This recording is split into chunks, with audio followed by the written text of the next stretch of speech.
Rajim, Bismillah ar-Rahman ar-Rahim. I begin in the name of Allah, the most beneficent and merciful. All praise belongs to Allah subhanahu wa ta'ala for blessing us with existence and granting us this opportunity to move towards Him. Dear brothers and sisters, Assalamu alaikum. Tonight we're holding the fifth and the final majlis of this series of 5 majalis to commemorate the shahadat of Bibi Sayyida Fatima Zahra Salamullah alaiha. Allahumma salli ala Muhammad wa ali Muhammad. Tonight, once again, we offer our deepest and heartfelt condolences for the shahadat of Sayyidatun Nisa'i Alameen, Sayyida Fatima Zahra Salamullah alaiha, to all our brothers and sisters in Iman, to our Maraj Taqleed, and particular to the Imam of our time, Imam al-Hujjah, Imam Mahdi, Akhirul Zaman, Ajalallahu Ta'ala Farajahum. Allahumma salli ala Muhammad wa ali Muhammad. During these days of Shahada, we're given an opportunity to examine the life of our beloved Sayyida Zahra as we try to learn valuable lessons from her precious life in an attempt to gain that marifat that we need to be called as one of her true Shias, inshallah. We pray to Allah subhanahu wa ta'ala tonight that Sayyida Zahra will accept us as one of her true followers, as her true servants, inshallah. Sayyida Zahra has said, "Agonies, anguish, and griefs poured upon me in such a way that had they poured upon days, those days would have turned into nights." I know we have heard this hadith many times before, but if we truly pause and reflect on it, what a profound statement. Even in the face of these calamities, Sayyida Zahra said, "Praise and eulogy is for Allah subhanahu wa ta'ala for the blessings and bounties which He has bestowed." Recite aloud salawat. Allahumma salli ala Muhammad wa ali Muhammad. Agenda for tonight, once again, we'll start the program with the recitation of Noble Quran by Brother Muhammad Ali Sarwar. Salam and mathria will be recited by Brother Sajjad Zaidi. He will also recite a Noha, inshallah. So at this time, we'll start the program with the recitation of Noble Quran by Brother Muhammad Ali Sarwar. Please welcome him with a loud salawat.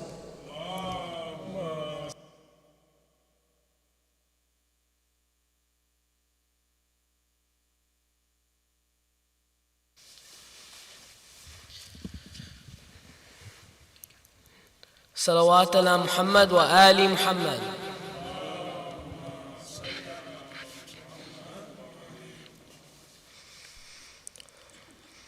أعوذ بالله من الشيطان الرجيم. بسم الله الرحمن الرحيم.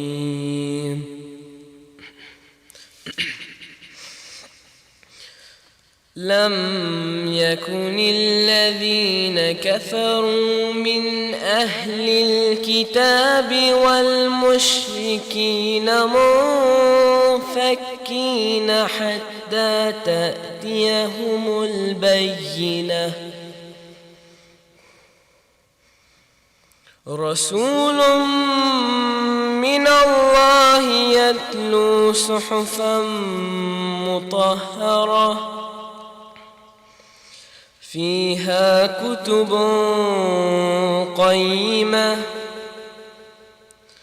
وما تفرق الذين أوتوا الكتاب إلا من بعد ما جاءتهم البينة وما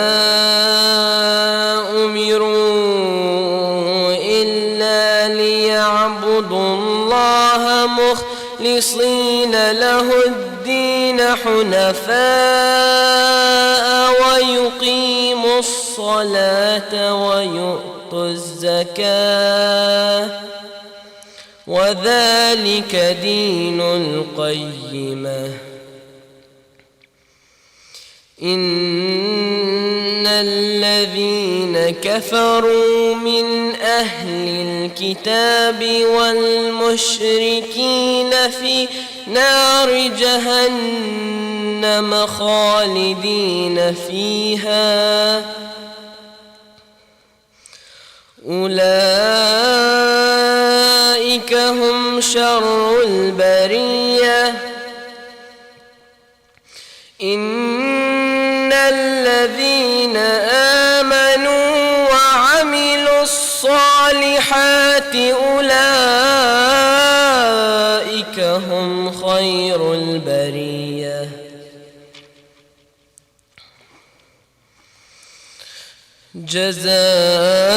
جزاؤهم عند ربهم جنات عدن تجري من تحتها الأنهار خالدين فيها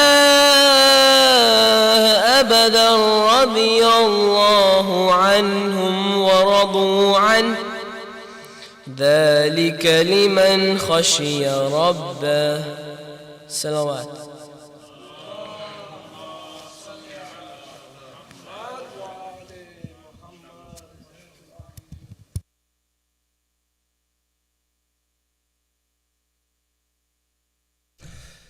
MashaAllah, excellent recitation of Surah Al-Bayyinah by Muhammad Ali Sarwar.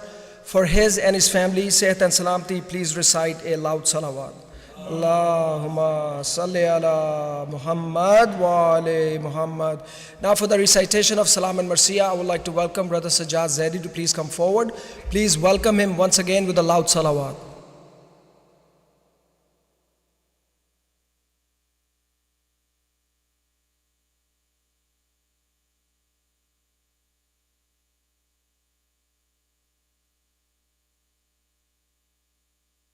Recite another louder salawat.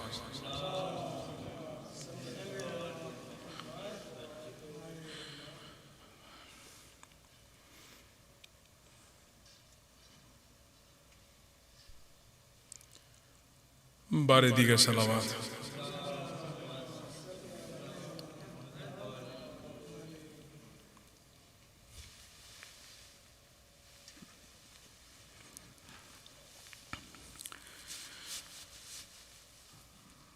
Brother and sister, I will inshallah recite two short salams.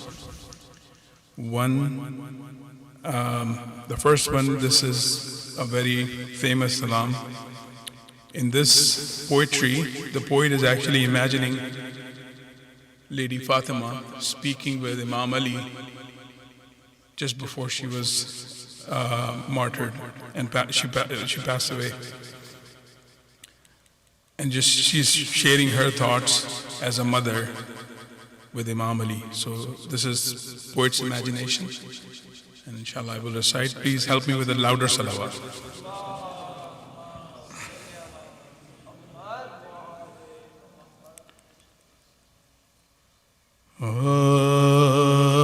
آج رخصت ہو رہی ہے تم سے زہرا یا علی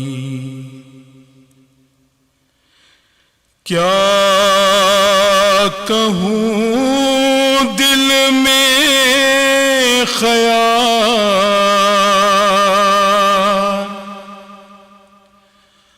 آتے ہیں کیا کیا یا علی آج رخصت ہو رہی ہے تم سے زہرا یا علی ہاں مدینے والوں کو تھا میرا رونا ناگوار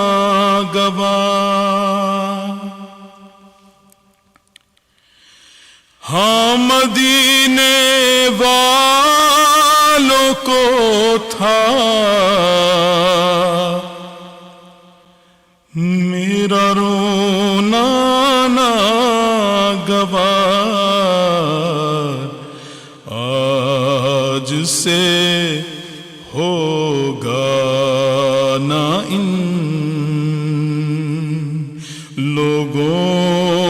کو شکوہ یا علی، دشمنوں کو تم نانے دینا میری قبر پر،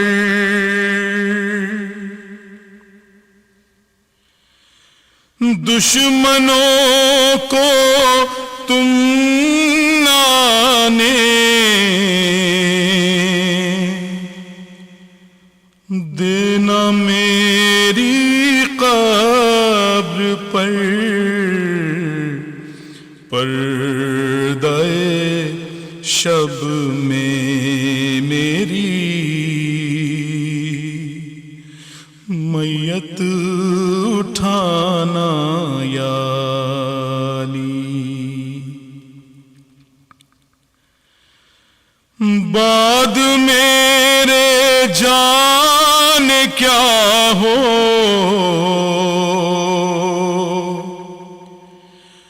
حال بچوں کا میرے،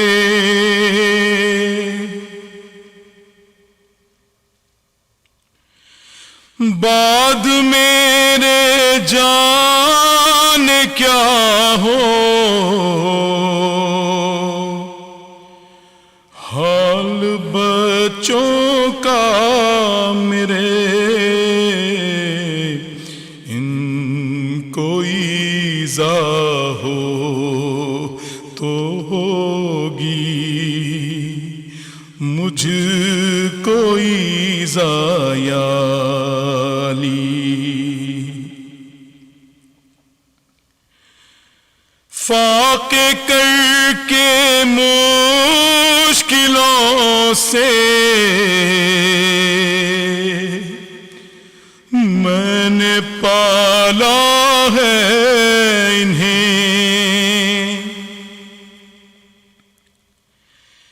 فاقے کر کے مشکلوں سے میں نے پالا ہے انہیں، تم خیال ان کا میری خاطر سے رکھنا یا علی، جانتے ہیں آپ یہ نازوں کا پالا ہے حسین،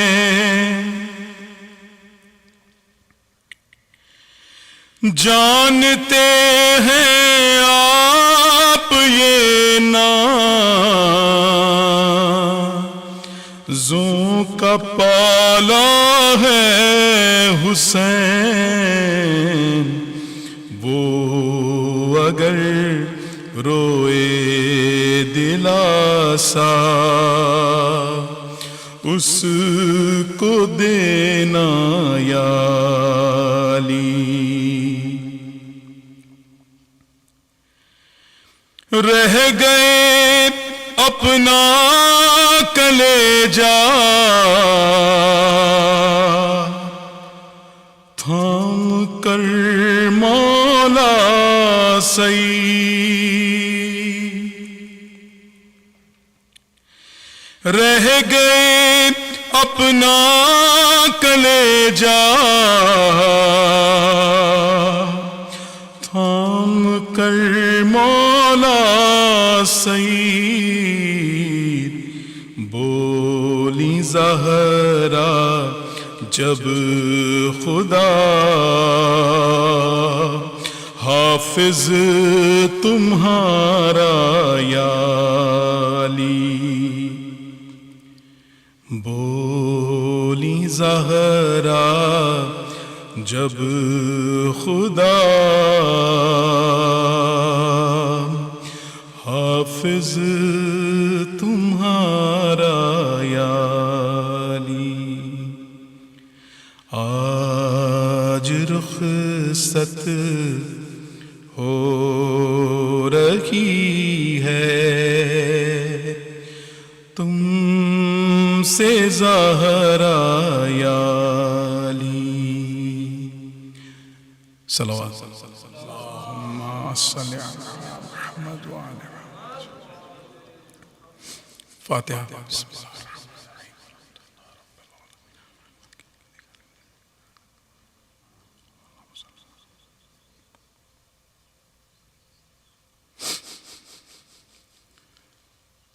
This next salam is by a poet. His name is Ishan Abadi. He is imagining the pain that Imam Ali had to face when Bibi Fatima passed away. So just keep that in mind, inshallah, and help me with another louder salawat.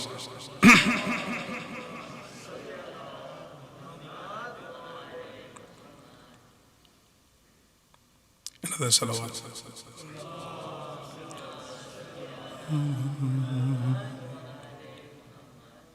دفن کیسے ہوئی زہرا، یہ علی جانتے ہیں. دفن کیسے ہوئی زہرا، یہ علی جانتے ہیں. کیسے تربت میں اتارا، کیسے تربت میں اتارا، یہ علی جانتے ہیں. دفن کیسے ہوئی زہرا، یہ علی جانتے ہیں. در کے گرنے سے ہوا جس کا شکستہ پہلو،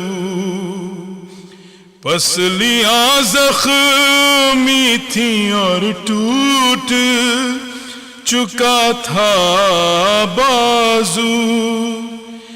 کیسے اٹھا وہ جنازہ، یہ علی جانتے ہیں.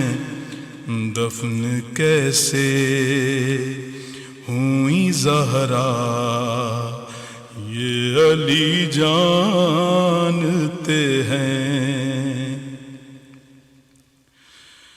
غسل دیتے ہوئے زہرا کو علی روتے رہے، اب تلک ہاتھوں پہ زخموں کے نشاں باقی تھے. کس نے مارا تھا وہ درہ، یہ علی جانتے ہیں. دفن کیسے ہوئی زہرا، یہ علی جانتے ہیں. پسلیاں ٹوٹ چکی جب یہ علی نے دیکھا، کرب سے چیخ کے مولا نے کہا یا زہرا، غسل کس طرح دیا تھا، یہ علی جانتے ہیں. دفن کیسے ہوئی زہرا، یہ علی جانتے ہیں. سانس لیتے ہوئے تکلیف سے کراتی تھی، درد اتنا تھا کہ کروٹ بھی نہ لے پاتی تھی.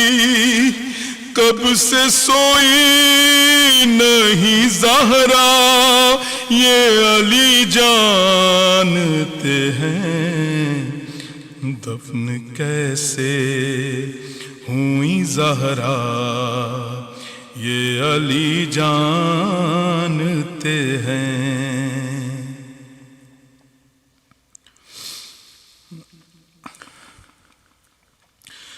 باپ کا پرسا جسے دینے نہ آیا کوئی روتی رہتی تھی جو تربت سے لپٹ کر بی بی کتنا یاد آتے تھے بابا یہ علی جانتے ہیں دفن کیسے ہوئی زہرا یہ علی جانتے ہیں. زخم کھا کر بھی ولایت کی حفاظت کی ہے جا کے در در پہ یوں زہرا نے گواہی دی ہے کتنا احسان ہے اس کا یہ علی جانتے ہیں دفن کیسے ہوئی زہرا یہ علی جانتے ہیں. کتنی مظلوم تھی زخمی تھی نبی کی بیٹی قبر بھی مولا نے ذیشان چھپا دی اس کی ہے کہاں مرقد زہرا یہ علی جانتے ہیں دفن کیسے ہوئی زہرا یہ علی جانتے ہیں کیسے تربت میں اتارا کیسے تربت میں اتارا یہ علی جانتے ہیں دفن کیسے ہوئی زہرا یہ علی جانتے ہیں. درود پڑھیے محمد والے.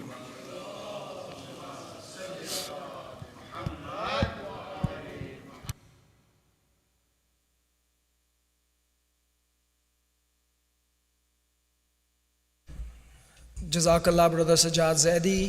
May Ahl Bayt alayhi salam accept your pursa for his and his family's sehat and salamti. Please recite a loud salawat.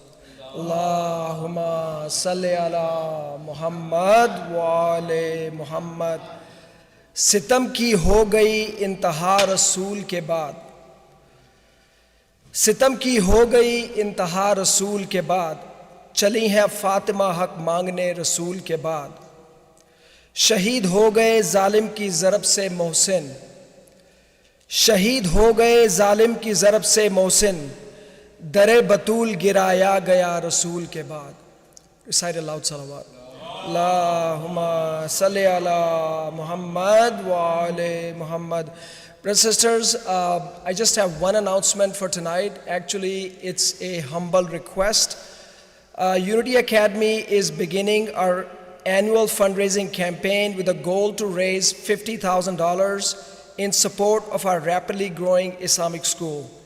Dear brothers and sisters, your generous donations will support our school's Islamic mission and create for yourselves an ongoing charity for this world and the next.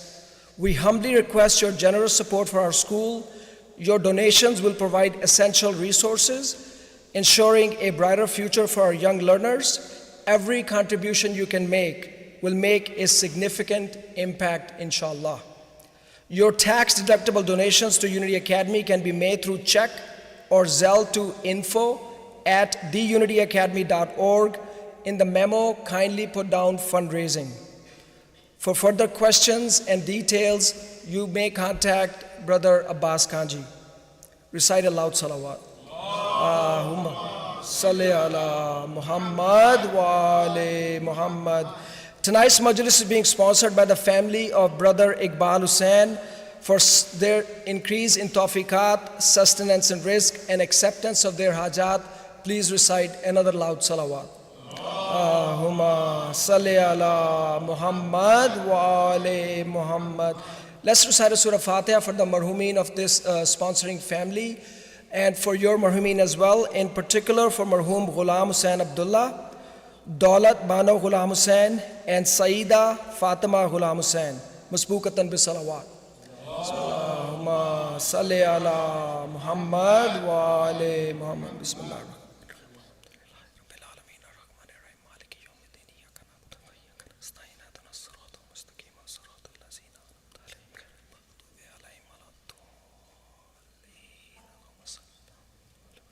If I can ask you one more time to recite a Surah Mubarak Fatiha for the maghfirat of Ghulam Abbas Jimani, son of Yusuf Ali. He was the cousin of Brother Hassan Dosani, he passed away in Maryland yesterday. Please recite a Surah Fatiha masbukatan bi salawat. Allahumma salli ala Muhammad wa ali Muhammad. Bismillah.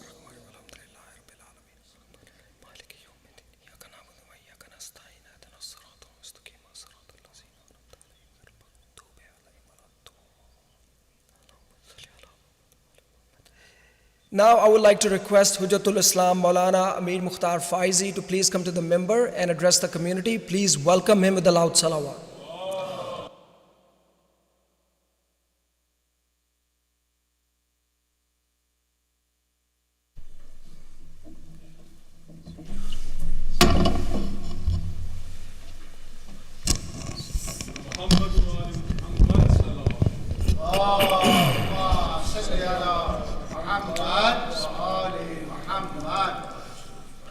فاتحة. بسم الله.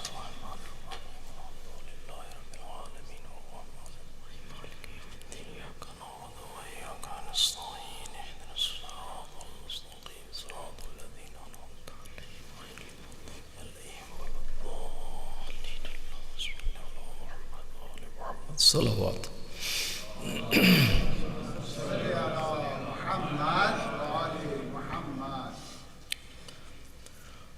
أعوذ بالله من الشيطان الرجيم.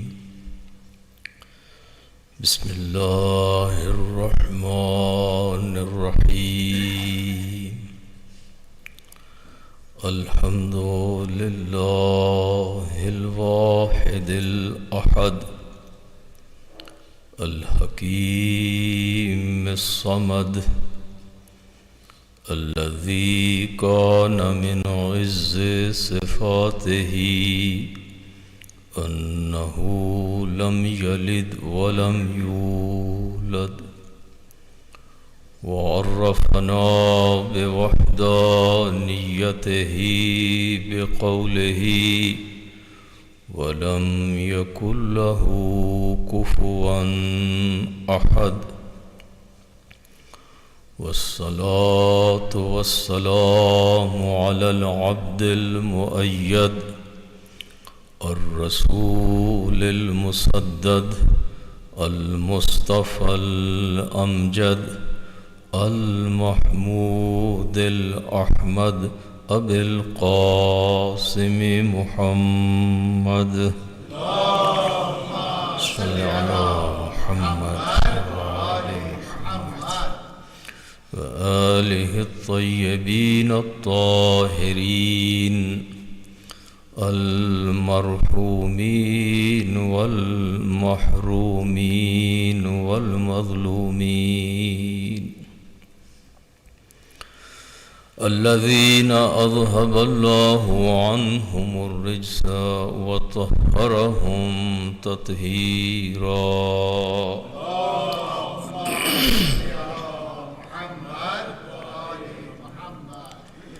أما بعد فقال رسول الله صلى الله عليه وآله وسلم فاطمة بضعة مني ما سرها فقد سرني وما ساءها فقد ساءني صلوات.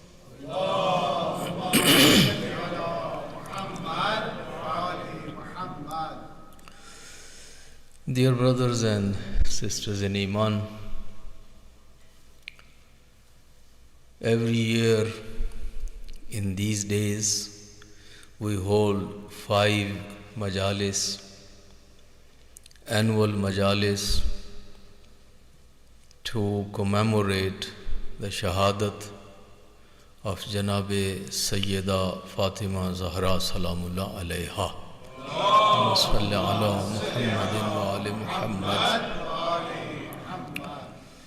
Tonight we have the final and the 5th majlis of the series of these 5 majalis.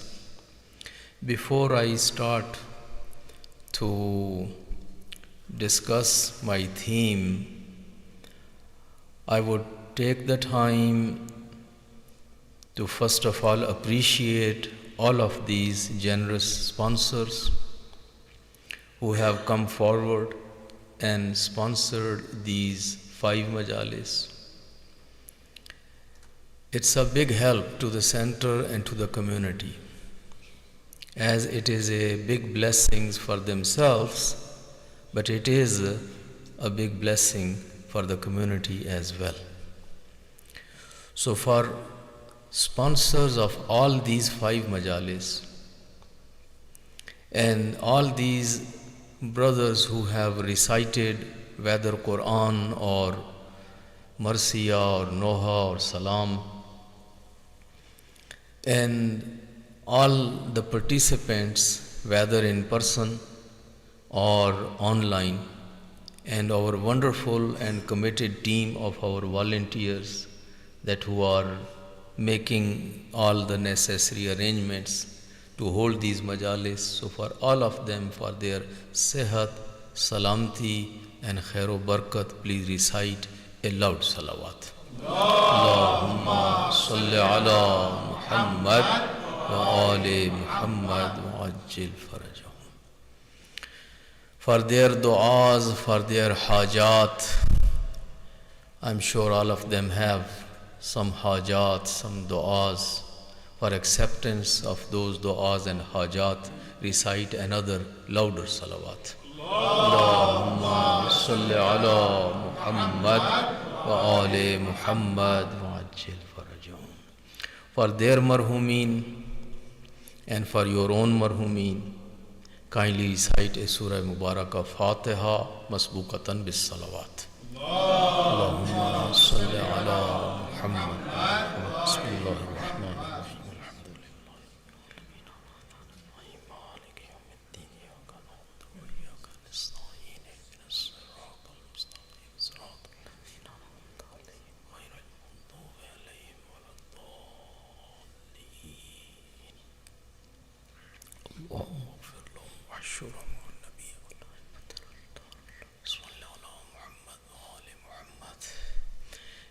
Last but not least, a number of brothers and sisters have requested for dua shifa. Many members of our families and our community here or abroad, they are facing some health related issues. For their shifai kamil o ajil, in the name of this baby, this mazluma, this mahruma and madluma baby, we ask Allah subhanahu wa ta'ala to grant full, speedy recovery and shifa to all of our mareez, mu'mineen and mu'minat. Recite a loud salawat for them. Allahumma salli ala Muhammad wa ali Muhammad. Brothers and sisters,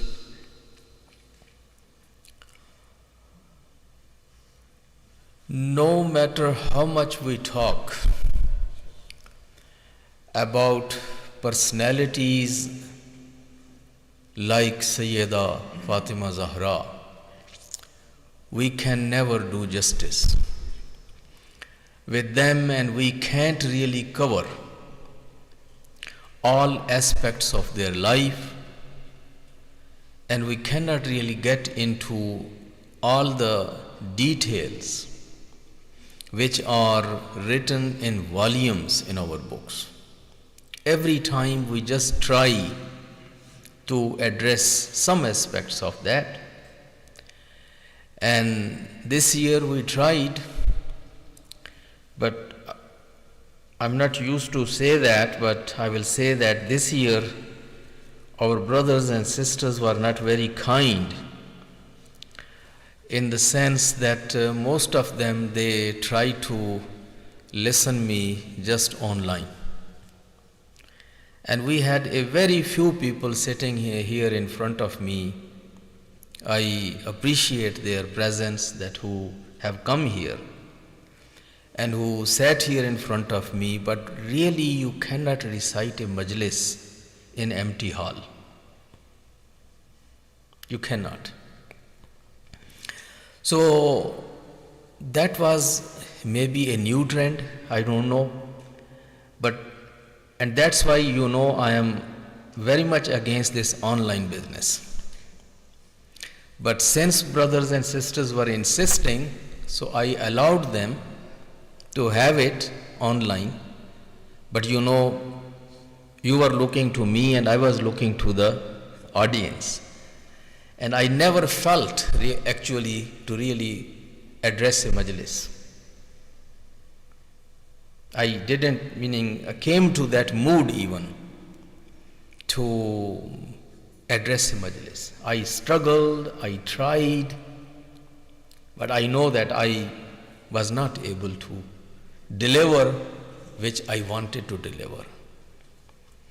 My brothers and sisters, majlis is a different format. It's not lecture, it is not namaz-e-Jummah, which you can do with 5 people. If there are 5 people, good enough, you can go ahead and have your Friday prayer. For class, again, if you have 2, 3, 4 people sitting in front of you, you can teach them the book or the subject. But majlis, you cannot do that like that. And if it was a coincidence, if some people were out of town because of this December thing, Thanksgiving, vacations, holidays, it's a coincidence. I hope that it doesn't happen next time. But by profession I am teacher, and even if I don't do it here, but I take attendance of everyone. I know that who came every day. I know who came only one day and then skipped the next day and then came the one day and then again skipped. And I know that who come only when this majlis is their own majlis, their own sponsored majlis, then they will show up. But when it is not their sponsored majlis, so they are sitting at home. My brothers and sisters, this is not your majlis, even if you are sponsor. This is majlis of Sayyida Fatima Zahra Salamullah alayha.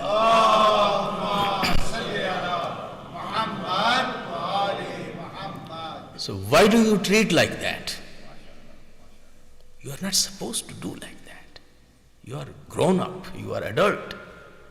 You are mature enough to understand that by sponsoring tabarruk or giving few dollars, it doesn't become your majlis. Majlis is majlis of Janabe Sayyida Fatima Zahra Salamullah alayha. And if we cannot come out for her just to sit on this comfortable place, if we were in Medina, we would go out and fight for her. It's soul searching. We would go out and stand with her and fight. If we cannot just come out from our home and cannot sacrifice just 2, 3, 4 hours of time. So I think this is good enough. We are entering into New Year, inshallah, and we will have so many events and so many majalis. I don't want to see this whole thing that we will sit from our couch and listen the majlis from couch. If that is the case, I will just cut it off. And at least you will not listen the Baitul Ilm majalis. You have 1,000 other majalis going on online. Then you can listen those majalis. But Baitul Ilm will not live stream the majalis if people, that is only for those bedridden, very elderly people, those who have health issues. But it's not for everyone. Please recite your salawat.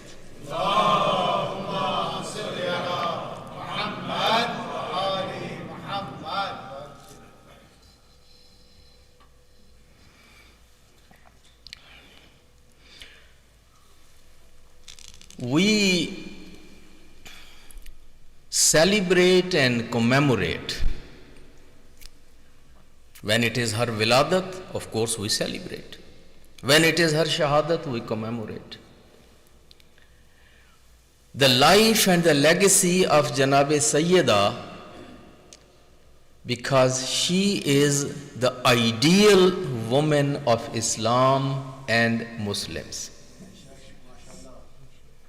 We as average human beings, ordinary people, we need ideals so that we look at them and then draw inspirations, we draw lessons from their life, we learn from their legacy. When we look at them, when we look at their struggle, when we look at their examples, we feel motivated. And we feel also corrected in our day-to-day life. All of us, we are, as you know, that we are not ma'soom. Including ulama, everyone still needs ideals and still needs to be corrected. None of us can claim that I am perfect and I don't need any correction, or I don't need any advice, or I don't need any reminder. It is very important to receive reminders, to receive corrections, and to receive these inspirations. And in order to remind ourselves and correct ourselves and inspire ourselves and motivate ourselves for those higher ends and higher goals in life, we look at the lives of our ma'asumeen alayhimu salatu wassalam.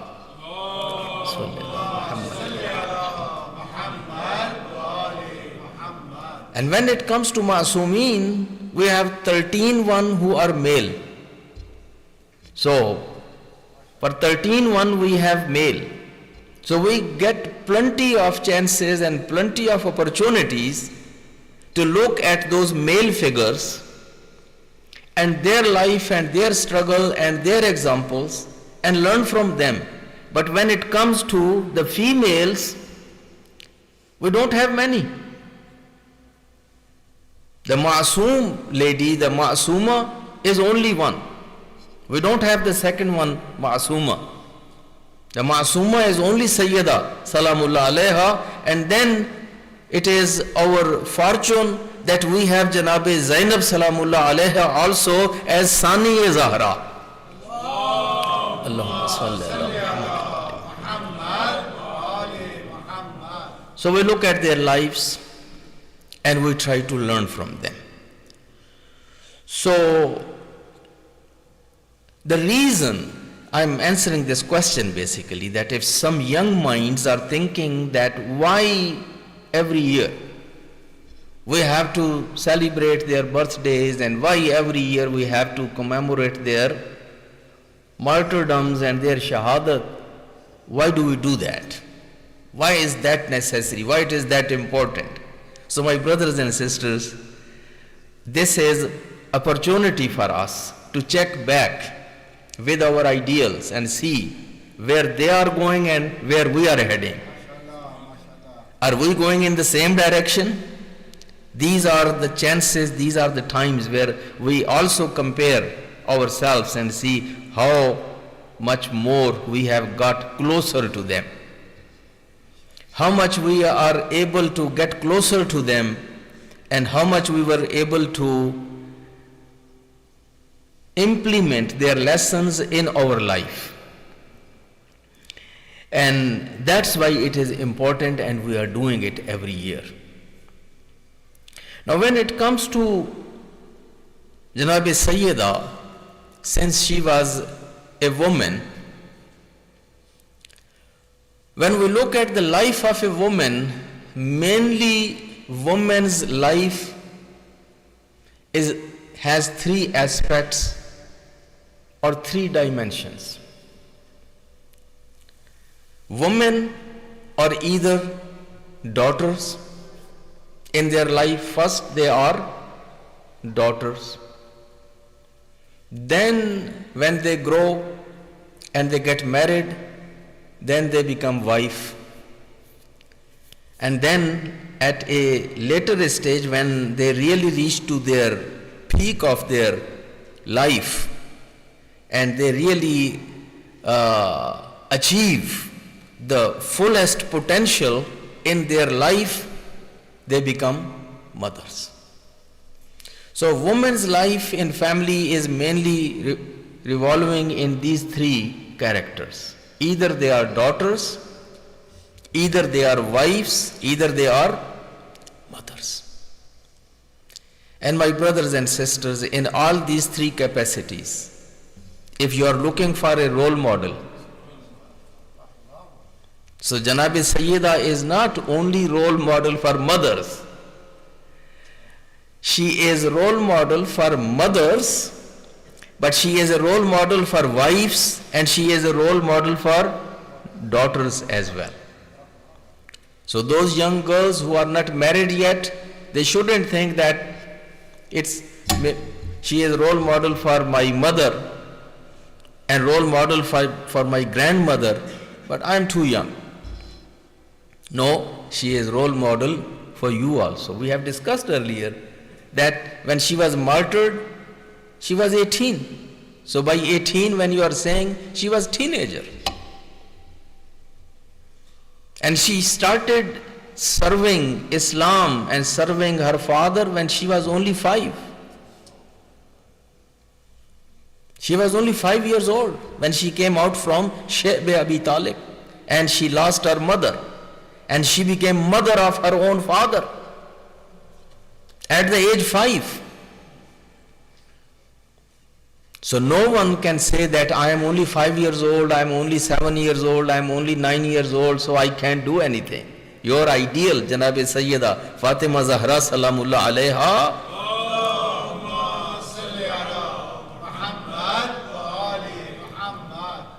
started serving Allah and serving the family and serving the community and society at that young age, 5, then 7, then 9, then of course later.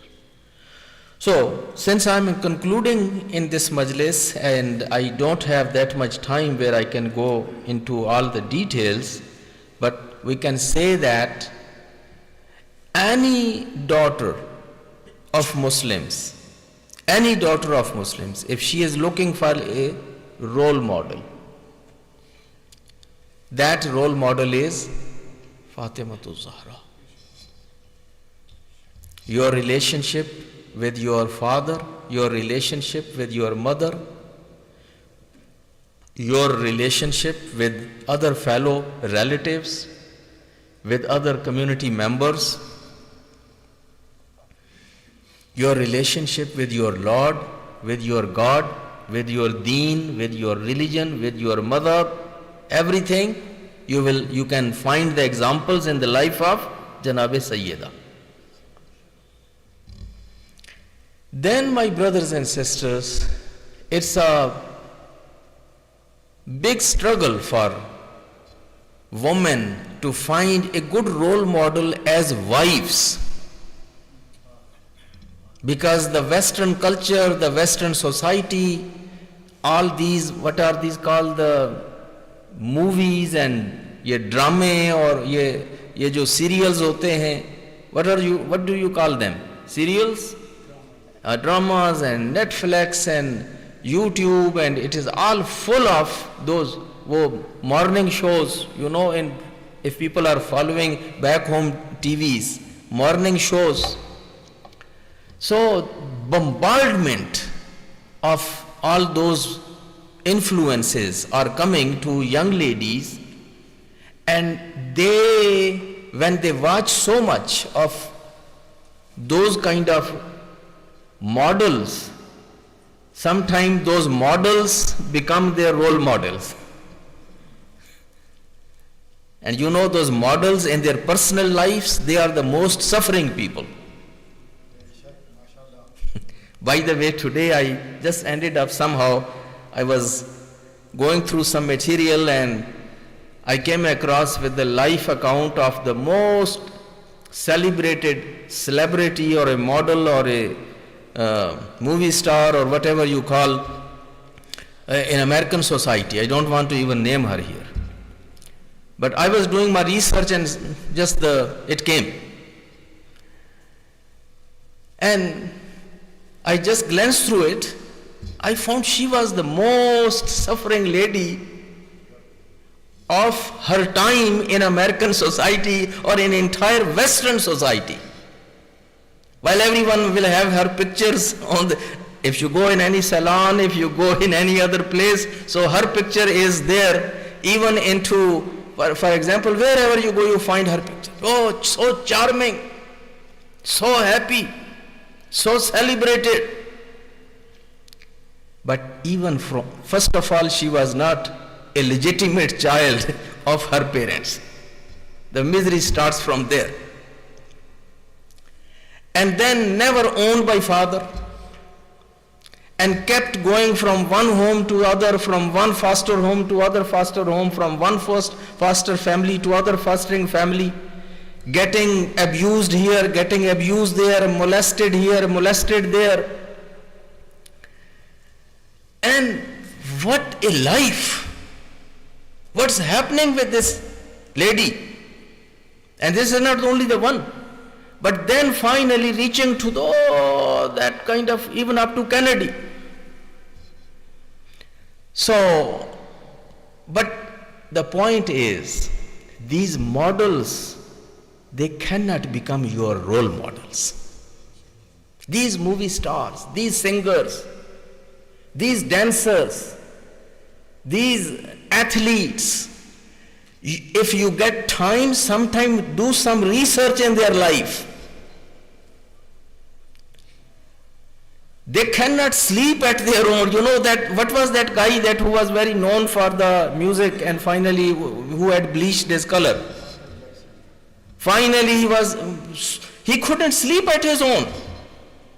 He had to use this pill and that pill and this dose and that dose and finally injections. And then finally what kind of injection and what kind of heavy injection that he never got up and went. He was role model to many. So when youth are not presented the right role models, then they end up picking these kind of role models. An athlete, and I have studied the lives of many famous people because that's my hobby. I am very fan of biographies. So I read the biographies of politicians and the scientists and the inventors and in the social workers and leaders and people, famous people. So I know that all these celebrated people, how much they were suffering in their personal lives. The other day somebody was saying that when people put a picture in their status, or they put a picture over there, you think that this one picture expresses their entire life. This is the highlight of the day. This is the only one experience, the good experience which they had in one day or 1 week or 1 month. But you don't know what else is going on in the life of that person who has put this picture at the status. You see only the good side of it, but you don't know the other side of it. So my brothers and sisters, what I'm trying to say is that when the right ideals are not presented in our families and in our community and in our society and in our culture, then what happens when people see every day in morning those morning shows and those TV shows and those kind of things, they start following them. Even if sometimes they don't know they are following them. La shuuri to. People start following them. So it is important for our young ladies to have a good role model for them, to live their life as a good wife. Because you know, this wife is center of the family. The woman in the family is actually the center of family. For saying sake, it is a man, the head of family. वो बेचारा तो he is most of the time on the roads or in offices and working outside. But the real homemaker are the women. Women are the one that who make a house to home. These are women who can make a house, who can turn a house to a home. And then make this house a paradise. Who can do that? Only woman can do that. And again, when as a daughter, they don't have full control. When they become mothers in our society, again, women, when they become mothers, they don't have full control. Only time when they have full control, they have stick in their hand or they have influence, that is the time when they are serving the house or leading the house as wife. When young children, when young daughters will advise something, माँ भी कह देगी जब अपने घर में जाओगी तो जब तुम्हारी शादी हो जाएगी फिर ये कर लेना, देख लेना. When you will get married, when you will go to your own home, then try these ideas. As your mother, I know, it doesn't work with your father like this. It doesn't work with your family. It doesn't work with the community. So that poor daughter, she doesn't have the full force. She doesn't have the full role. And similarly, as I said, when they become mothers meaning in old age, then they are again just sitting and they can only give the advice, but if they give too much advice, again they are in trouble. They have to give very little advice. So, but when they are at the center of the family or in the center stage, that is the time when they are wives. So my brothers and sisters, who could be their best role model as a wife? That is Fatima Zahra Salamullah alayha.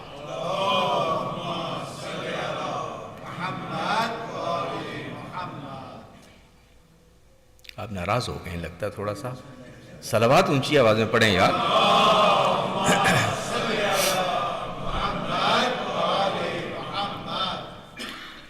Just one example with reference.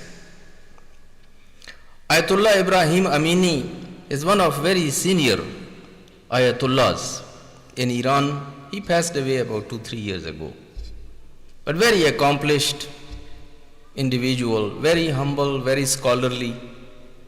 Some of his works are translated into English also, like Self-Building and Ideal Woman and those kind of books. So he wrote this, and he is not the only one, meaning the story comes from our major books, but I'm just giving you the example which easily you can go and find. He says, we are talking about this from so many days now, from 3-4 days, that because of this dispute, this conflict, this problem between Janabe Sayyida and the ruler of the time, and finally the ruler of the time and his friends, they realized that they made a mistake. They made a mistake. Now today's mullahs don't agree to that.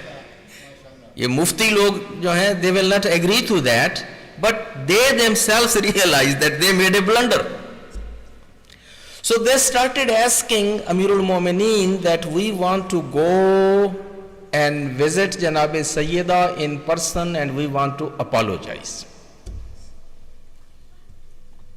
And Sayyida would not respond. In a way, she was just saying that there is no need for that. I don't want to see them.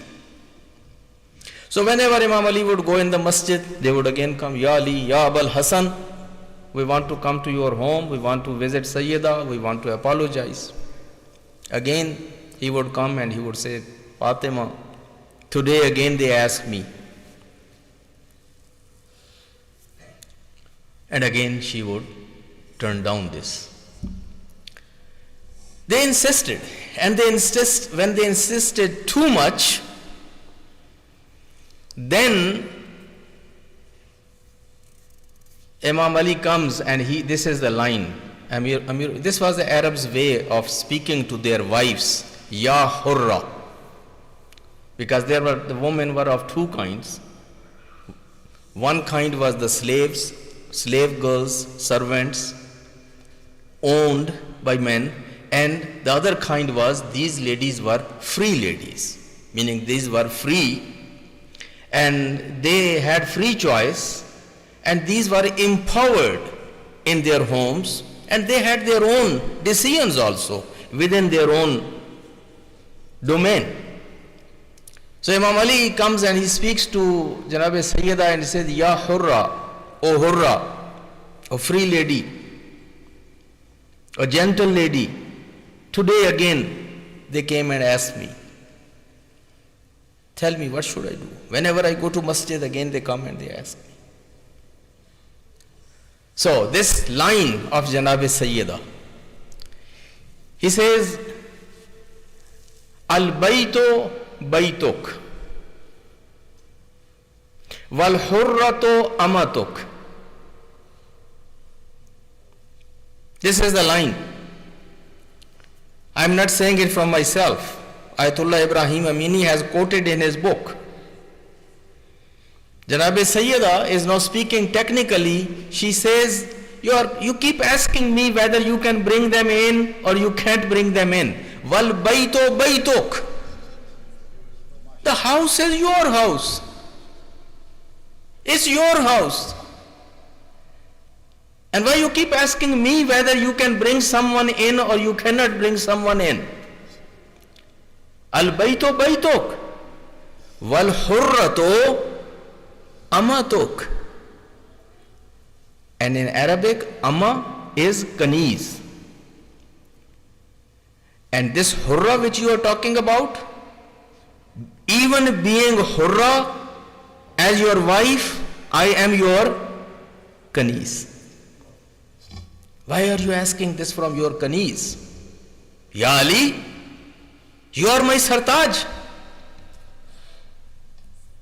That is the humility of a lady who is Sayyidatu Nisa'il Alameen.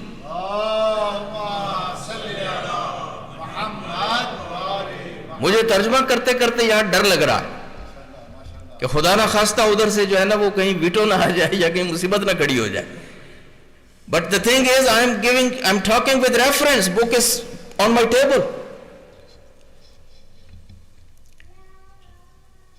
Those who are great, those people are very humble.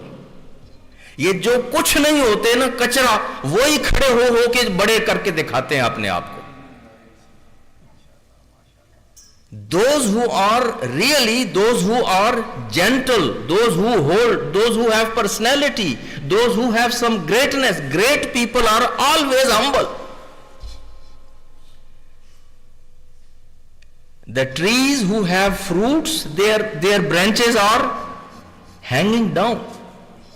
वो कमबख्त दरख्त जो बिल्कुल यूं का ऊपर जा रहा है, सीधा सीधा ऊपर जा रहा है, उसके साथ एक फल नहीं लगता. You know that tree? ये क्या होता है, ये जो इसे क्या कहते हैं जी? There are trees, evergreen, मैंने वो जा रहा है लेकिन has इतना भी फल नहीं लगता उसके साथ. But look at the tree of apple, orange, pomegranate, mango. All these trees, their branches are coming down. By me saying to my wife that I am your servant, I really don't become servant. And if my wife says I am your servant, she doesn't become servant. Actually, by saying this to your spouse, you go to higher level. You sit in the heart. And when you sit in the heart, then you are sitting here, my brothers and sisters. Yes, if you say them that you are my servant, that is bad. Husband should not say to his wife, you are my servant. And wife should not say to her husband, you are my servant. But if they say to each other that I am your servant, Farsi, Nokaram, Nokarethun, Chakarethun, Khademethun, they have so many sweet expressions. These Iranian brothers and sisters, that they keep calling themselves Naukar and Chakar. And that's why there is wonderful environment at home. So the point is, Janabe Sayyida says, Al-Baytu Baytu, ghar to aapka hai. Now, there is a fiqhi point here I want to clear. Sometimes women think that by marrying a man, they become owner of everything what he owns, including his house.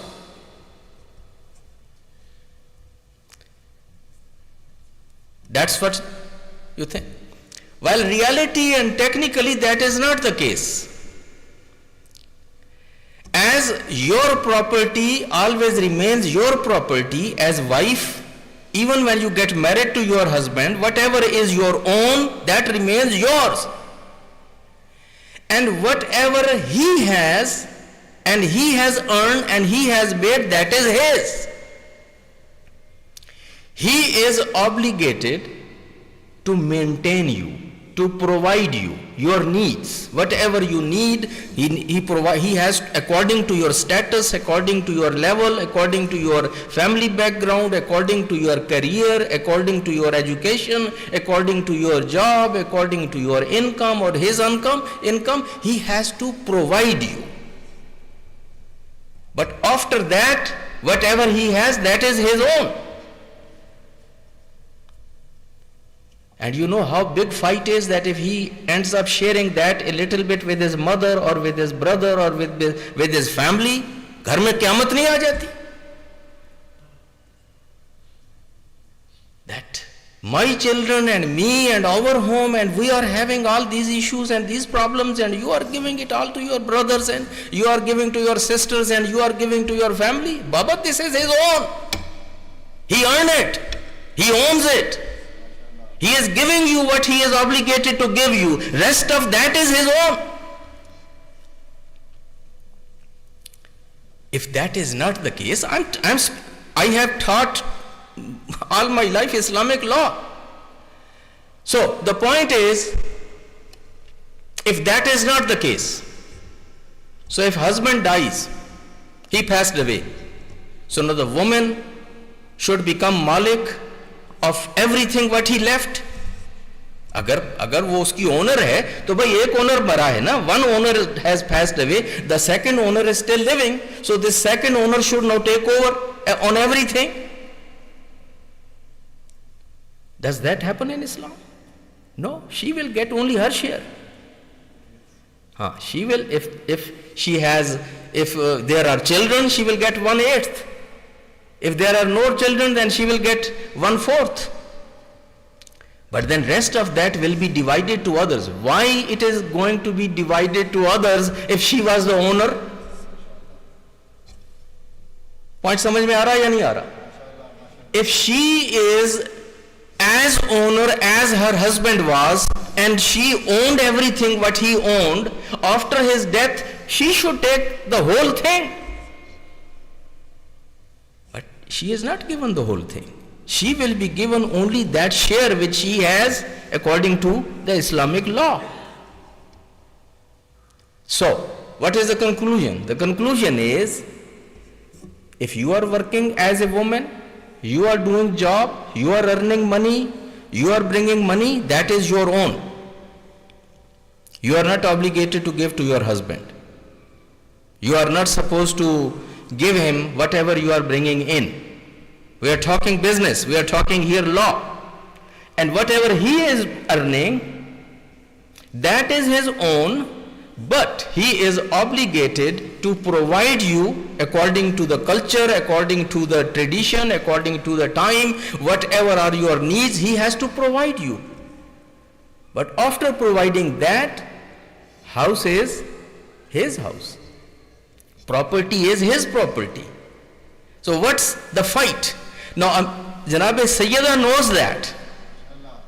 You know, ये तो कहना आसान है कि हम सैयदा की मानने वालियां हैं. And we are followers of Janab Sayyida. But Janab Sayyida, this, look at this line. Al Baito Baitok. Fatima knows this house belongs to Ali. And then Wal Hurrato Amatok. So you cannot find a better example for a wifehood. And do you think that now Ali was abusing her?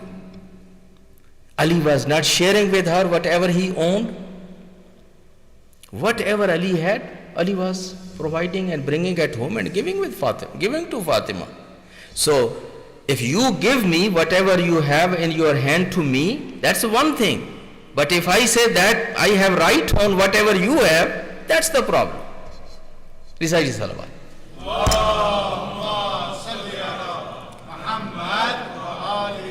But I can tell you a loophole.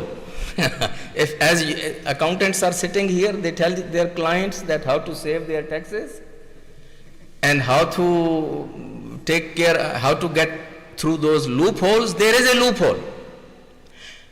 And that's what our girls and our women don't know. When you are getting married,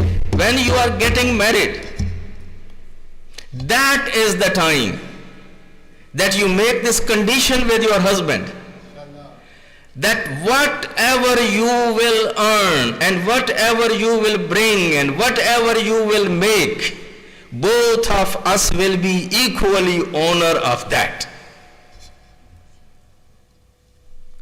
And if he agrees to it at the time of marriage, he said, yes, whatever I will bring, I will own, I will make, that will be our equal, our both of us, we are equally owner, then you are owner. Then you have the rights. But if you don't make that condition at the time of nikah, at the time of aqd, then just by marrying that man, you don't become owner of each and everything what that man owns. Recite salawat.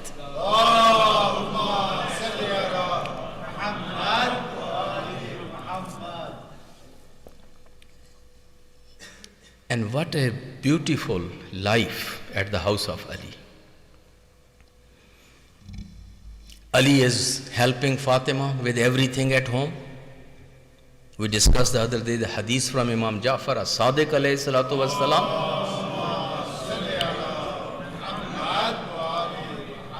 Ali was used to take the broom in hand and he would, the other day I used the word vacuum. Vacuum to us waqt hota nahi tha, jhadu hi hota tha na, broom. So Ali was used to broom the whole home. Ali was used to help her to grind the wheat and make the flour. Ali was used to help her in cooking, in cleaning, in raising the children. Everything, household, whatever she was working, whenever Ali was at home, Ali was helping Fatima. And whenever Ali needed help from Fatima, she went out and helped Ali in everything. And they didn't argue like attorneys that no, that is your job and that is my job and that legally I am not supposed to do this and legally you are supposed to do that. You know, I mentioned the other day over these young alims who have studied only this little bit and their fatwas are that much. They come with only that one line and they'll say, oh no, woman has no duty at home. Woman doesn't have any responsibility at home. Man should bring maid. Man should do all the work and woman is just sitting there on throne. I told you the other day the example that just when Ali and Fatima got married, Prophet came to visit them and both of them they asked, Ya Rasulallah, tell us how to divide our jobs. And Prophet says, whatever is inside home, Fatima, you take care of that. Whatever is outside home, Ali, you take care of that. Everyone recites this story. Everyone knows this. And then say, no, woman doesn't have any responsibility. And then all women are then now the fans of those who will say that woman has no duty and no responsibility at home. But it's not one thing. My brothers and sisters, you need to know. Even Ayatollah Sistani has lately given the fatwa. This question was asked from Ayatollah Sistani that is that true that woman has no duty and no responsibility at home? It's only man that who has to bring the money and to bring the maid and bring the servant and bring everything from outside or do everything manually by himself? Ayatollah Sistani says no. It's not the case. So, why I explain this? Because most of the time, my brothers and sisters, we are dealing with these issues. Our sisters, our women in this day and age, they are not finding those good role models. Their role models are these people in media or people in politics or people in athletics or people in the showbiz and those kind of role models. So, it is really important and for all of our sisters and brothers to read this book of Ayatollah Ibrahim Amini. He says, Fatime Banoe Namune in Farsi. Banoe Namune. In Arabic, it is Al-Fatima Al-Mar'atul Namuzajiyya. Al-Mar'atun Namuzajiyya. Namuzaj in Arabic is model, misal, namuna. And that book should be recited by everyone and should be read. Recite salawat.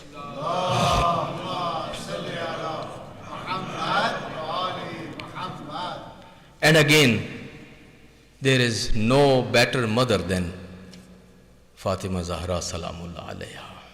She was the best mother. And that's why even a poet like Iqbal, when he praises Janabe Sayyida, he says, Uswae Madarara, Uswae Zahra Batul.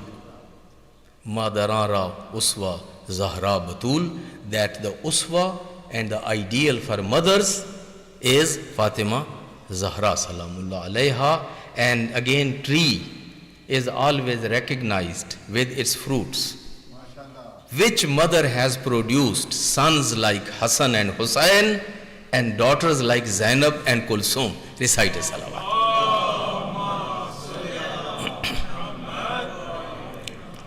I'm concluding, my brothers and sisters. So those were the three aspects of woman's life. Those three dimensions of the life of woman, and our women need to really know their true role models. I want to finish it, and then again something comes in my mind. Some family disputes, ladies come to us sometime that their men have divorced them in court and they are not giving the religious divorce. And these women are suffering. So I spoke with a number of ulama. For one marja taqleed, for example, I have the authority to divorce. If I see that this man is playing tricks and he is not, for example, doing justice with her, and her life has become misery and she needs desperately this divorce, I have the authority to just divorce her even if the husband doesn't agree. And I did that, many divorces like that in Chicago and for many sisters in the other states also. I'm known for that, because I have that authority. You know, I don't know if anybody else has that kind of authority in America or doesn't have. But then lately, since most of these people who were coming to me, they were followers of Ayatollah Sistani. So I checked with the office of Ayatollah Sistani, and I said, these poor sisters are contacting me and asking me for divorce, and they are followers of Ayatollah Sistani. Their husband is also follower of Ayatollah Sistani. I have authority from Ayatollah Makarim Shirazi. I don't have any authority from Ayatollah Sistani. So help these ladies, help these women. Their life has become misery and they are suffering, and their husbands are, meaning, just playing tricks. What was the answer from the office? They said, these women don't approach to us at the first place. First they jump and go to the court and file for divorce. And they get the divorce from court, and they get the, उसको क्या कहते हैं वो पैसे जो लेती हैं वहाँ से, वो क्या कहते हैं उसे, alimony.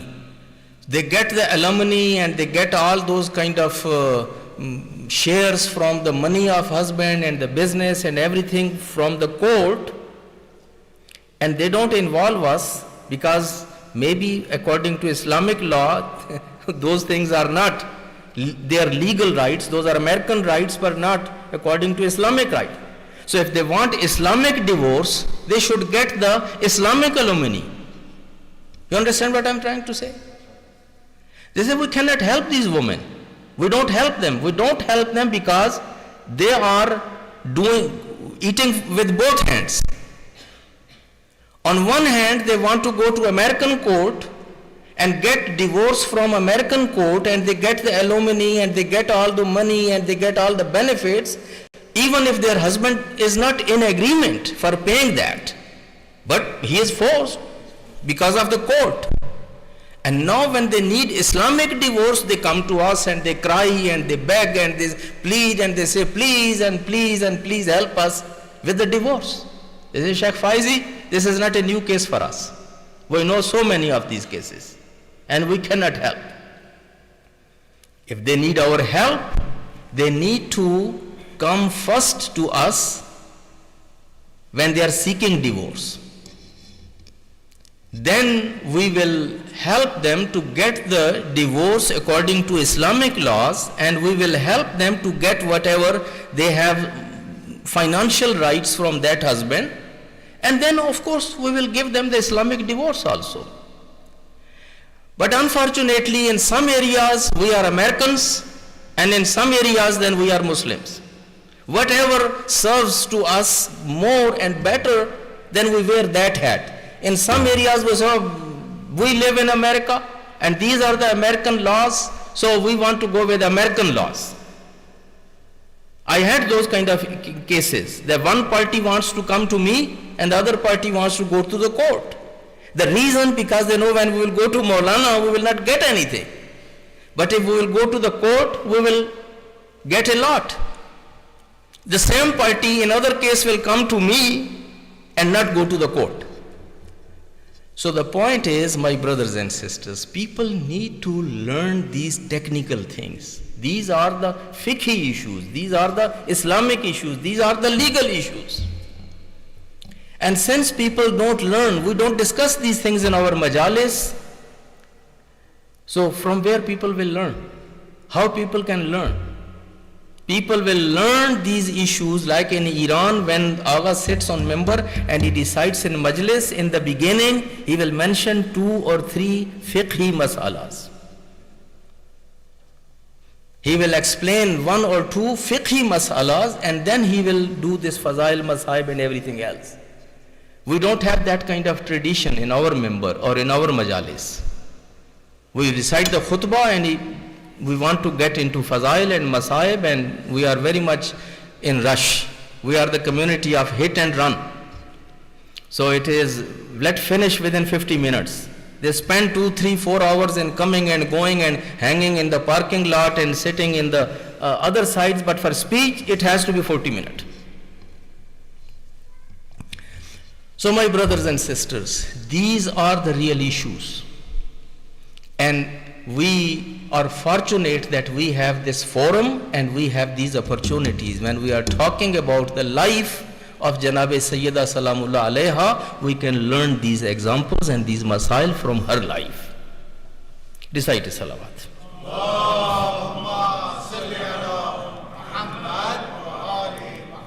I had something else, but no, we don't have time. I will just conclude it in 1 or 2 lines, and that is that normally people are very single dimensional, while our Ahlul Bayt were not single dimensional people. They were multi-dimensional people. And as our role model, we need to look at their lives and try to do our best to become multi-dimensional people and not remain the single dimensional people. Now what do I mean by that? There are people that you know them, in Farsi they call them Kabutar-e-Masjid. They are only Kabutar-e-Masjid, meaning these people, they will get from their home, whenever they will get the chance, they will come to masjid very regularly. They are masjidi, but if you call them, ask them that tomorrow we have demonstration, for example, in the downtown, or brothers and sisters, we need to go to Springfield and we need to go there for our rights and for struggle, they have no time for it, they have no appetite for it, they don't have taste of that. And then we have people who are always there in, what are those called, the protests and rallies, and they are very good at that. But hardly you will see them in masjid. They want to solve the issue of Palestine. They want to solve all the Muslims' issues without giving any time to their local masjid, to their local community, to their local center. These are the people that Kaleem Siddiqui had said that these people, they complain or they think globally, but they don't work locally. They are every time around the globe, but they are never found in the community where they live and where they are working. So we need to maintain some kind of balance. Similarly, there is, some people have the taste of one aspect of Islam, like ibadat, but then they are only in ibadat, they are not in service. And those who are in service, they are only in service, then they don't have taste of ibadat. But you look at the life of Janabe Zahra, and this is where I am ending, and now you go and do it at your own. Look at the life of Janabe Zahra. See how many dimensions in her life. You want to see her in ibadat. In Ummat Muhammad, nobody prayed and nobody did ibadat more than Janabe Sayyida.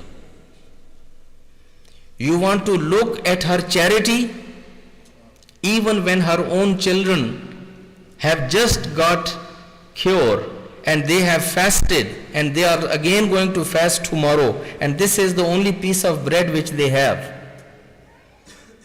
She even gives up. She gives that. وَيُطْعِمُونَ الطَّعَامَ عَلَى حُبِّهِ مِسْكِينًا وَيَتِيمًا وَأَسِيرًا. Quran is a witness. When it comes to the family, she is there for father, she is there for her husband, she is there for her children. And every time, wherever she is needed, she is there. And when she is needed in the battlefield, she runs from Medina and goes all the way to Uhud. All of us who have gone for Hajj and Umrah, we know Uhud is a few miles away. She goes by foot and helps there.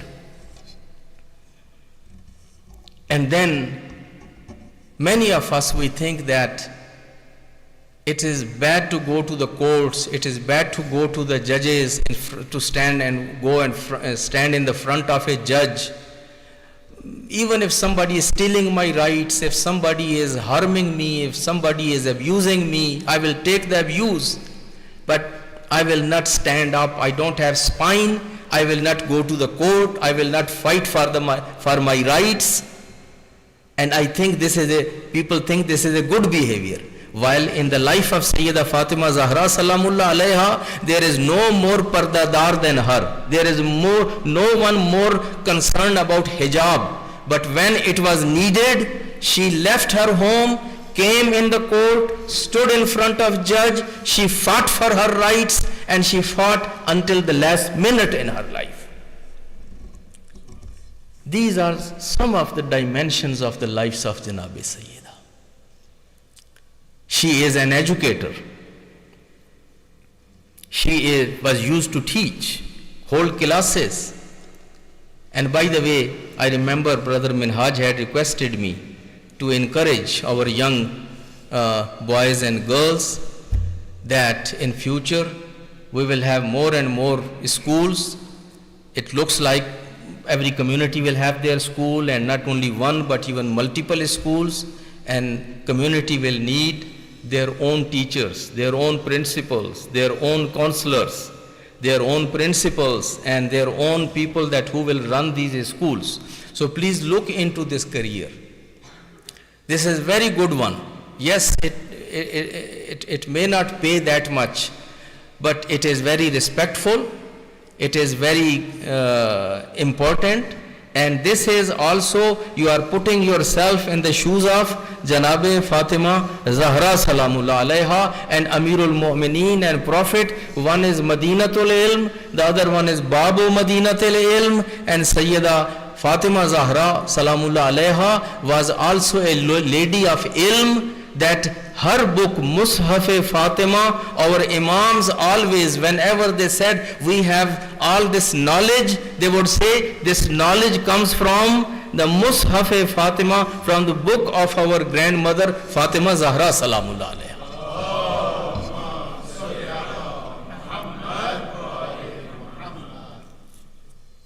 So my brothers and sisters, we conclude with this, that the entire blessed life of Fatima Zahra is a struggle. As a child, she committed to this struggle, went in Shayb Abi Talib at the age 2, was part of all those atrocities which were committed against her and her father even before the age 8 and 9. After getting married, her life is full of pains, full of misery, full of दर्दों की मारी, जिसे हम कहते हैं ना कि दर्दों की मारी हैं जनाबे Syeda सलामुल्लाह अलैहा. Her life is full of pain, full of tragedies. Even this tragedy of Karbala, you may think that it happened later, but she knew about it. She was told in advance when Imam Hussain was born, and Imam Hussain is in the lap of grandfather, and grandfather starts shedding tears, and then she asked and she was told. So Fatima had ilm of this tragedy. As a mother, if she knew that what is going to happen with Hussain at the day of Ashura, so she doesn't have to wait for the day of Ashura. In her life, every day was Ashura. A lady which has injuries on her ribs, and she has injuries on her arms, on her bazu, on her dust, on her hand. She was beaten, she was slapped, she was pushed in the door and the wall, and finally she ended up to having that miscarriage. She was bleeding, she was in pain, and still she is taking care of her family responsibilities and her community responsibilities, and still she is defending Ali and standing with Ali and going door to door with Ali and fighting for her rights. They say that every day in the morning she would take Hassan and Hussain and Zainab and Kulsum with her in the graveyard. Imam Ali had made a small room for her which was known as Baitul Huzn. She would go there in the morning and she would spend all day over there with these young children and then come back in the evening at home. So her sufferings ended on this day, 3rd of Jumada Saniya, when finally she said Khuda Hafiz to Ali and Khuda Hafiz to her children Hassan and Hussain and Khuda Hafiz to Zainab and Kulsum. She said farewell, she died, she passed away, children came. And then when night fall, Imam Ali says, Bacho, O children, please come and say Salam-e-Akhir to your mother. Come and say Salam to your mother. And because we have to bury her, I have washed her and now I have to bury her. They said that was a very difficult time, that all 4 children are sitting next to the mayyit of their mother.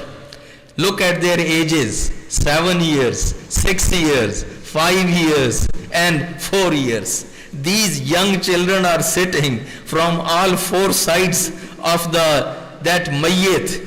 Someone is holding one hand of their mother, the other one is holding the other hand of mother, the other one is holding that one foot of mother, the other one is holding the other foot of mother, and everyone is pleading and everyone is requesting, Mama, don't leave us alone. Mama, don't leave us alone. We are too young and what we will do without you. And they are crying and they are crying and they are crying. My brothers and sisters, but finally moment came when Ali said, no, Bachaha, you go on side, let me go and bury her. Fatima, Muhammad, that Imam Ali brings Fatima next to grave which was dug privately, and at night at home it was dug there. So he has brought Fatima over there.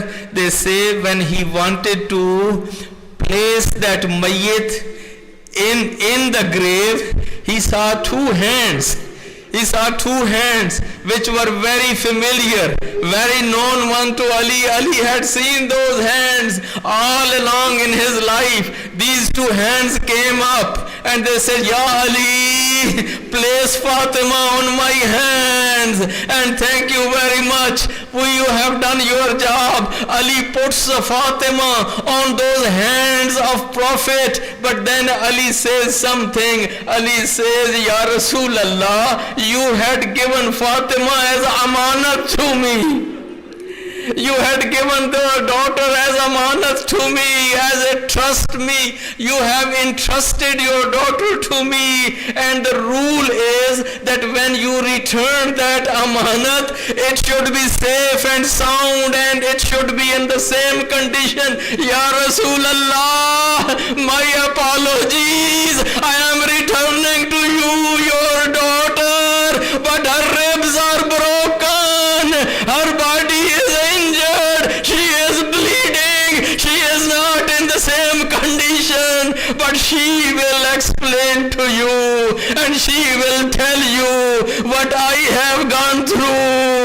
but she has gone. ألا لعنة الله على قوم الظالمين وسيعلم الذين ظلموا أي منقلب ينقلبون. يا زهرة.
Ya Hussein, Ya Hussein, Ya Hussein,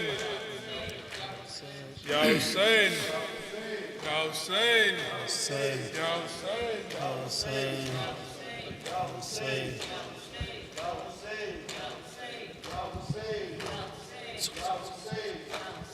Ya Hussein, Ya Hussein, Ya Hussein. اندھیرے اندھیرے یتیموں سے چھپ کر سر قبر زہرا علی رو رہے ہیں.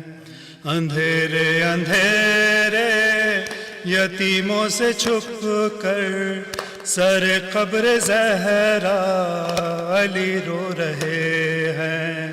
اندھیرے اندھیرے یتیموں سے چھپ کر سر قبر زہرا علی رو رہے ہیں. تمہاری مصیبت بھلاؤں گا کیسے, میں بچوں سے آنسو چھپاؤں گا کیسے. تمہیں یاد کر کے جو روئیں گے بچے, میں بچوں کو اپنے مناؤں گا کیسے. تصور میں زہرا سے کر کے یہ باتیں جھکائے سر اپنا علی رو رہے ہیں. اندھیرے اندھیرے یتیموں سے چھپ کر سر قبر زہرا علی رو رہے ہیں. اندھیرے اندھیرے یتیموں سے چھپ کر سر قبر زہرا علی رو رہے ہیں. کبھی آنسوؤں کو چھپاتی ہے زینب, کبھی بھائیوں کو اٹھاتی ہے زینب. کبھی گھر کے آنگن میں آتی ہے زینب, کبھی ماں کے حجرے میں جاتی ہے زینب. کبھی رو کے دکھیا یہ کرتی ہے نوحہ, اٹھو اماں فیضہ علی رو رہے ہیں.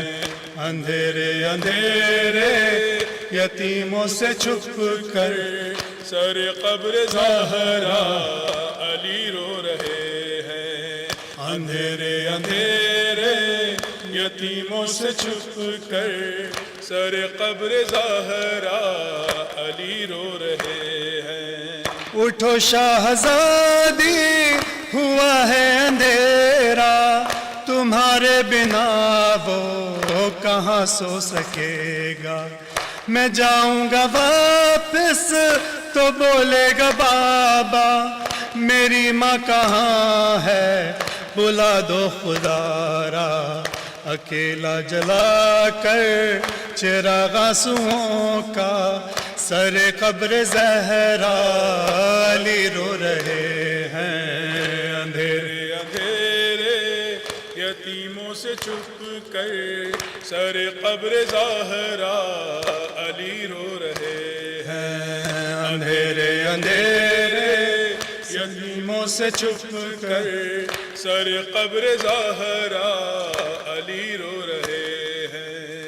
ہے شہر نبی میں سما کربلا کا نہ کوئی تسلی نہ کوئی دلاسا. ترستے ہیں گھر میں یتیمان زہرا کوئی آ کے دیتا نہیں ان کو پرسا. حسین و حسن کا کہیں پر ہے گریا کہیں میرے مولا علی رو رہے ہیں.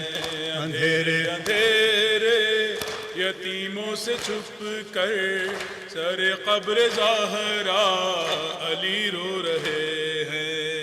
اندھیرے اندھیرے یتیموں سے چھپ کر سر قبر زہرا علی رو رہے ہیں. کبھی اس جگہ کو نہ بھولیں گے مولا یہ کوچہ ہے مقتل دل مرتضیٰ کا. یہاں سے نہ گزرے حسن باد زہرا ستمگر نے مارا تھا یوں تازیانہ. محمد کی بیٹی زمیں پر گری تھی یہاں بیٹھے تنہا علی رو رہے ہیں. اندھیرے اندھیرے یتیموں سے چھپ کر سر قبر زہرا علی رو رہے ہیں. اندھیرے اندھیرے یتیموں سے چھپ کر سر قبر زہرا علی رو رہے ہیں. وہ لمحے ہیں مشکل علی کو بلانا وہ پہلو پہ جلتے ہوئے در کا گرنا وہ آہوں کا بھرنا وہ زخموں کا رسنا شہادت وہ محسن کی زہرا کا رونا. تکلم ابھی تک اسی پہ کسی پر لحد میں بھی مولا علی رو رہے ہیں. اندھیرے اندھیرے یتیموں سے چھپ کر سر قبر زہرا علی رو رہے ہیں. اندھیرے اندھیرے یتیموں سے چھپ کر سر قبر زہرا علی رو رہے ہیں. یا حسین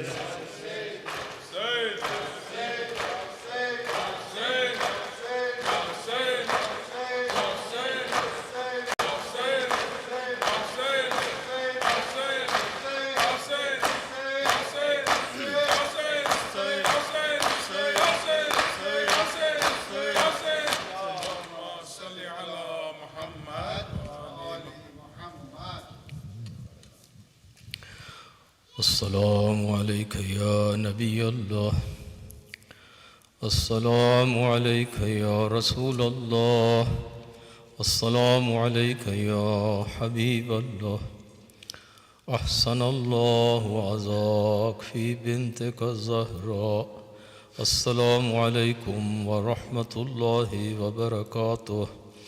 السلام علیک مولا یا ابا عبداللہ الحسین السلام علیک وعلی جدک و ابیک السلام علیک وعلی امک و اخیک. احسن اللہ عزاک فی امک الزہراء السلام علیکم ورحمۃ اللہ وبرکاتہ. السلام علیک مولا یا ابا الحسن علی ابن موسیٰ الرضا کن شفیعنا و شفیع والدینا فی یوم الجزاء. السلام علیک وعلی آبائک السبعہ وعلی ابنائک الاربعہ. احسن اللہ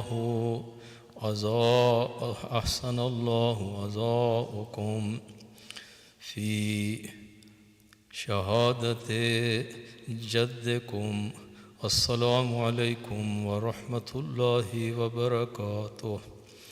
السلام علیک مولا یا صاحب العصر والزمان السلام عليك يا خليفة الرحمن السلام عليك يا إمام الإنس والجان أحسن الله عزاك في أمك الزهراء المحرومة المظلومة السلام عليكم ورحمة الله وبركاته.